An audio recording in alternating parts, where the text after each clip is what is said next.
ಇನ್ನು ಬಳ್ಳಾರಿಯಲ್ಲಿ ರಾಕ್ಷಸರಿಗೆ ಉತ್ತರ ಕೊಟ್ಟೇ ಕೊಡ್ತೀವಿ.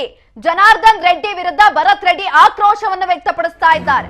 ವಾಲ್ಮೀಕಿ ಕಾರ್ಯಕ್ರಮವನ್ನ ಕೆಡಿಸೋದಕ್ಕೆ ನಾವು ಬಿಡೋದಿಲ್ಲ ಅಂತ ಹೇಳ್ತಾ ಇರುವಂತದ್ದು.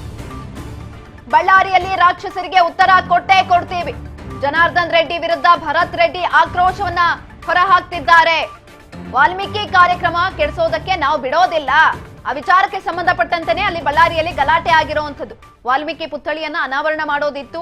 ಹಾಗಾಗಿ ಅಲ್ಲಿ ಒಂದು ರೀತಿಯಲ್ಲಿ ಬ್ಯಾನರ್ ಅನ್ನ ಹಾಕೋದಕ್ಕೆ ಹೋಗಿದ್ರು. ಜನಾರ್ದನ್ ರೆಡ್ಡಿ ಮನೆ ಮುಂದೆನೆ ಬ್ಯಾನರ್ ಹಾಕೋದಕ್ಕೆ ಹೋಗಿದ್ದಂಥದ್ದು. ಇನ್ನು ಕಾರ್ಯಕ್ರಮದ ಮೂಲಕ ರಾಕ್ಷಸರಿಗೆ ಉತ್ತರ ಕೊಟ್ಟೇ ಕೊಡ್ತೀವಿ ಅಂತ ಹೇಳಲಾಗ್ತಾ ಇದೆ. ಬ್ಯಾನರ್ ಹಾಕುವ ಸಂಬಂಧ ಬಳ್ಳಾರಿಯಲ್ಲಿ ಗಲಾಟೆ ನಡೆದಿದೆ. ಯಾಕೆ ನಡೀತು, ಏನಾಯ್ತು, ಅಲ್ಲಿ ನಿಜವಾಗ್ಲೂ ಯಾಕಾಗಿ ಅಲ್ಲಿ ಗಲಾಟೆ ನಡೆದಿದೆ?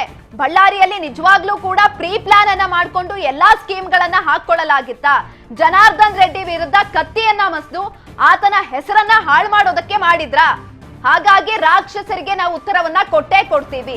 ವಾಲ್ಮೀಕಿ ಕಾರ್ಯಕ್ರಮವನ್ನ ಕೆಡಿಸೋದಕ್ಕೆ ನಾವು ಯಾವುದೇ ಕಾರಣಕ್ಕೂ ಕೂಡ ಬಿಡೋಲ್ಲ. ಜೀವನ ಪೂರ್ತಿ ಇಂತಹ ಕೆಲಸವನ್ನ ಮಾಡ್ಕೊಂಡು ಬಂದಿದ್ದಾರೆ. ಕಾರ್ಯಕ್ರಮದ ಮೂಲಕ ರಾಕ್ಷಸರಿಗೆ ಉತ್ತರವನ್ನ ಕೊಟ್ಟೇ ಕೊಡ್ತೀವಿ, ಕಾರ್ಯಕ್ರಮವನ್ನ ಮಾಡೇ ಮಾಡ್ತೀವಿ. ಬ್ಯಾನರ್ ಹಾಕುವ ಸಂಬಂಧ ಬಳ್ಳಾರಿಯಲ್ಲಿ ಗಲಾಟೆ ನಡೆದಿದೆ. ಇನ್ನು ಬಳ್ಳಾರಿಯಲ್ಲಿ ಶಾಸಕ ನಾರಾ ಭರತ್ ರೆಡ್ಡಿ ಈ ಕುರಿತಾಗಿ ಹೇಳಿಕೆಯನ್ನ ಕೂಡ ಕೊಟ್ಟಿರುವಂತದ್ದು. ಪೊಲೀಸರು ತನಿಖೆಯನ್ನ ಮಾಡ್ತಿದ್ದಾರೆ. ಎಲ್ಲವನ್ನ ಈಗಾಗಲೇ ಗನ್ಗಳನ್ನ ಸೀಸ್ ಮಾಡಲಾಗಿದೆ. ಅದನ್ನ FSL ಗೆ ಕಳಿಸಲಾಗಿದೆ. ಅದನ್ನು ಕೂಡ ತನಿಖೆಯನ್ನ ಮಾಡಲಾಗ್ತಾ ಇದೆ ಒಂದ್ ಕಡೆನಲ್ಲಿ. ಇನ್ನು ನಾನ್ ಕೇಸ್ನ ಡೈವರ್ಟ್ ಮಾಡೋದಕ್ಕೆ ಹೋಗೋದಿಲ್ಲ. ನಮ್ಮ ಕಾರ್ಯಕರ್ತ ಮೃತಪಟ್ಟಿದ್ದಾನೆ, ದುಃಖದಲ್ಲಿದ್ದೇವೆ.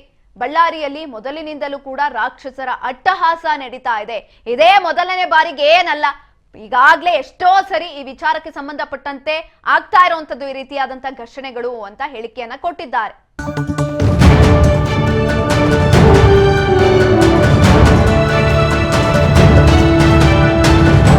ರಾಜ್ ನ್ಯೂಸ್ ಕನ್ನಡ.